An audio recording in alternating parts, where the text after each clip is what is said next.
El 9 de abril de 1948 sería asesinado el que se llamaba el caudillo del pueblo, y desde ahí todo se volvió mierda. Advertencia, este video no pretende ser divulgativo ni ofender a nadie. Si se siente un poco ofendido en su susceptibilidad, por favor vaya a ver uno de mis videos eróticos. Gracias, esto solo representa la opinión de este canal. Jorge Eliezer Gaitán nació en el seno de una familia, como muchas colombianas, grande, unida, con 6 hermanos, con su papá, con su mamá, con su abuelo, con su abuela, con todo el mundo, y también como muchos colombianos en ese entonces y también ahora mismo con dificultades económicas en la clase media. Él tenía que salir para adelante.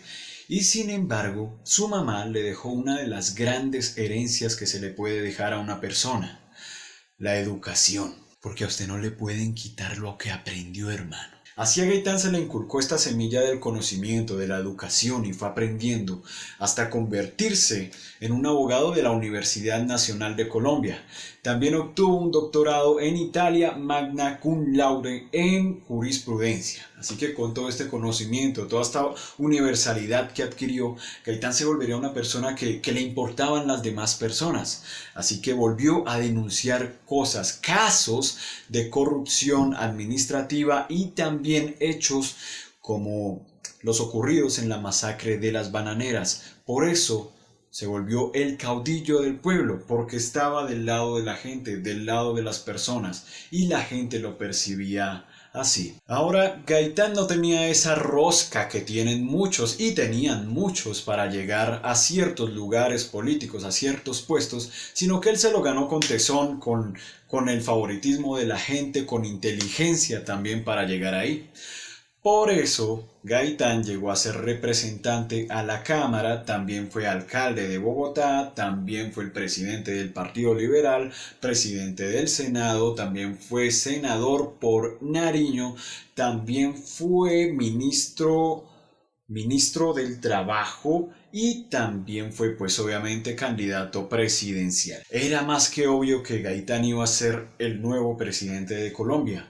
Pero ¿cuáles eran sus ideas? Vale, hay que entender que el pensamiento de Gaitán era de corte socialista, pero no comunista, no confundir. De hecho, a Gaitán no le gustaba ese corte marxista socialista que estaba en Europa, que estaba en Rusia, en estas partes. Y de hecho, también el Partido Comunista no lo quería mucho a él, porque pues no mantenía las ideas ortodoxas, sino que cogía lo que parecía que servía, ¿no?, de esta corriente. Él no le apostaba a la democracia representativa, que es la que tenemos ahorita, porque él sabía que con ese tipo de democracia, cierto grupo de personas, cierta élite, cierto puñado de personas, iban a ser los que controlaran el destino del país a cambio de unos votos. Él más bien le apostaba a la democracia directa, esa que tenían los griegos también, una democracia hecha por el pueblo, para el pueblo, un gobierno del pueblo, para el pueblo, la voz del pueblo, la voz de Dios. A eso le apostaba Jorge Eliezer Gaitán. Sin embargo, él sabía que era una tarea titánica, era algo difícil de hacer, porque requería cambiar el pensamiento de todo un país, dejar el conservatismo a un lado y cambiar las cosas. Ahora, quiero hacer un pequeño paréntesis porque en la época de Gaitán el coco era el comunismo y en estas épocas el coco es el castrochavismo. ¿Coincidencia? No lo creo. Ahora hay que ver cómo es el discurso de Gaitán, porque él le supo llegar a la gente, supo ganarse el corazón de las personas. Él lo hacía con esta expresión corporal casi teatral que sacó de Italia también.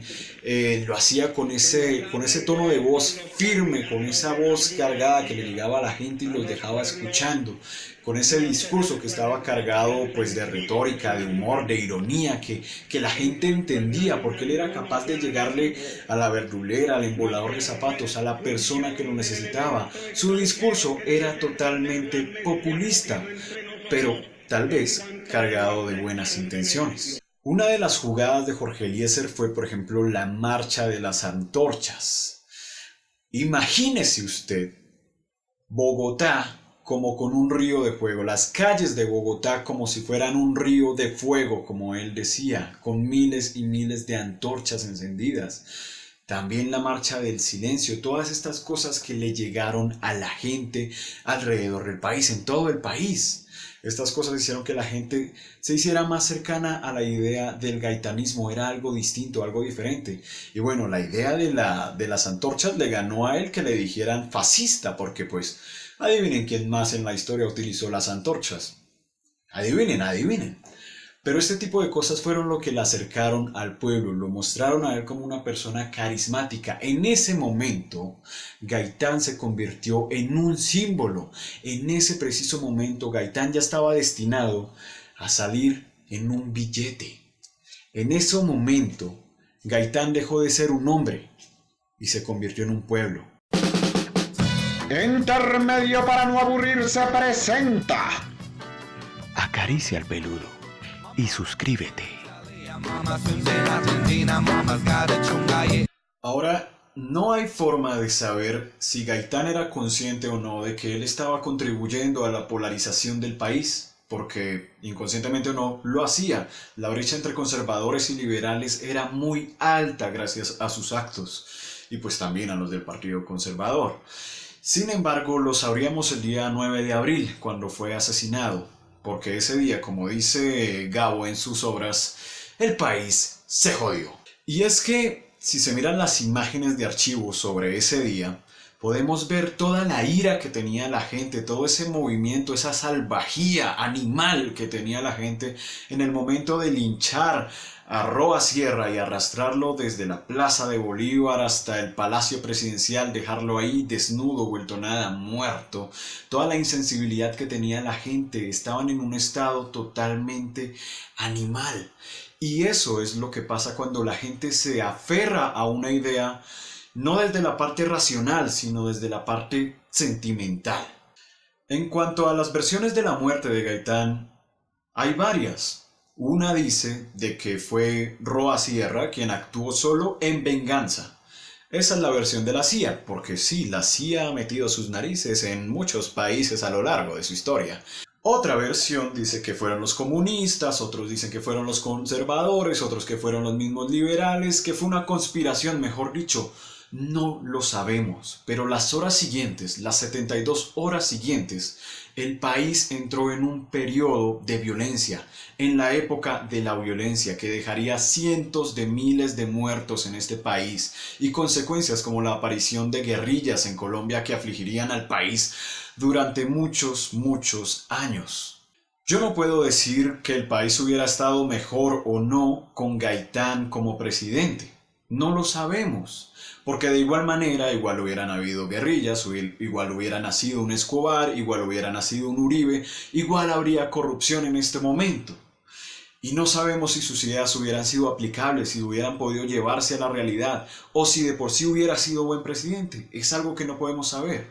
Sin embargo, si lo mataron es porque le estorbaba a alguien. Y si le estorbaba a alguien, algo estaba haciendo bien. Así que de esta historia podemos aprender mucho porque se ha repetido en nuestro país. No es el único candidato que se ha asesinado en este país. No es la única persona que se ha parado a decir algo que ha sido asesinada en este país. Y desde esas épocas o incluso más antes, el miedo se ha apoderado de nosotros. Nos controlan, nos manipulan con el miedo.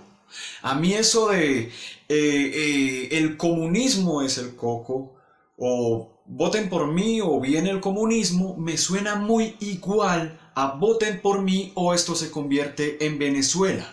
Y es algo que no podemos permitir, es algo que nosotros no podemos seguir, no podemos dejar que pase. Para eso hay que leer, hay que informarse, hay que ver a la gente, ver los debates y ver cómo es que reacciona un candidato presidencial.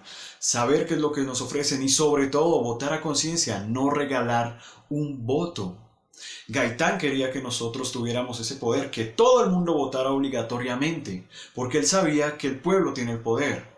Aunque muchos decían que no se le puede dejar el poder de elegir a pueblo que no está preparado, pero por eso tenemos que prepararnos, para saber qué es lo mejor, culturizarse un poco, leer más y no dejar que nos metan miedo. Así que, en cuanto a Gaitán, él supo jugar el juego. Supo jugar el juego del poder llegar a donde tenía que llegar con mucha inteligencia, con mucho carisma, moviendo masas, utilizando las herramientas adecuadas, tal vez con muy buenas intenciones. Pero este es un juego que no entiende de buenos o malos, sino de actos.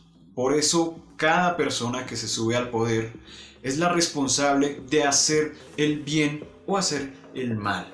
Y está en nuestras manos elegir a esa persona.